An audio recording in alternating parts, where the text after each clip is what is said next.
Good morning everyone. GP असोसिएशनतर्फे आणि garden क्लबतर्फे हा जो कार्यक्रम आहे अत्यंत उपयुक्त कार्यक्रम म्हणतो मी. कारण आम्ही आता होमपेची प्रॅक्टिस करतो आहे. माझे मित्र शीतल आहेत, त्यांनी पण बरीच हिस्टॉरिकल माहिती दिली इथे. पण बरीचशी गोष्टी इथं म्हणजे आम्ही लहानपणी यायचो त्यावेळेला शाळेचे सहल वगैरे असायचे आणि एक म्हणजे इथलं जे काही बकुळाचं झाड जास्त होतं त्यावेळेला आणि फुलासाठी आणि असणारे वरती जे हे जे आहेत वटवागळं हेच जास्त असं प्रसिद्ध होतं. पण आता बरीच वर्ष यायचं म्हणत होतो, पण फॅमिलीला घेऊन आज योग आलेला आहे.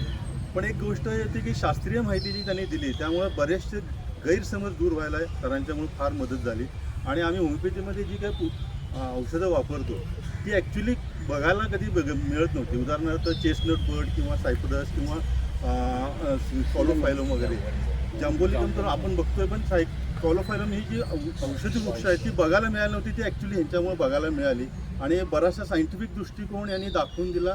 त्याचबरोबर निसर्गाच्या सानिध्यात गेल्यामुळं आपण निसर्ग आपल्याला शिकवतो असं म्हणतात की सरांच्यामुळं आज बऱ्याच अंशी कळलं.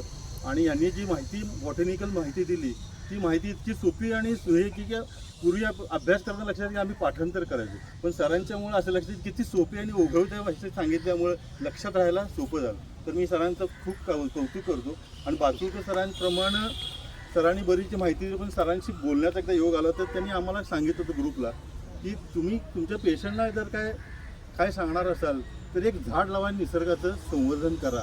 आणि ते आम्ही बरेच जण आमचे मित्र करतोय की सांगतोय त्यांना की तुम्ही एक झाड लावा की जे आपल्या शहराला सुशोभीकरण करेल. तर सरांना भेटण्याचा योग आला आणि GP असोसिएशनने जे मला बोलायला 2 शब्द दिले त्याबद्दल धन्यवाद. तर तुमचं धन्यवाद सर.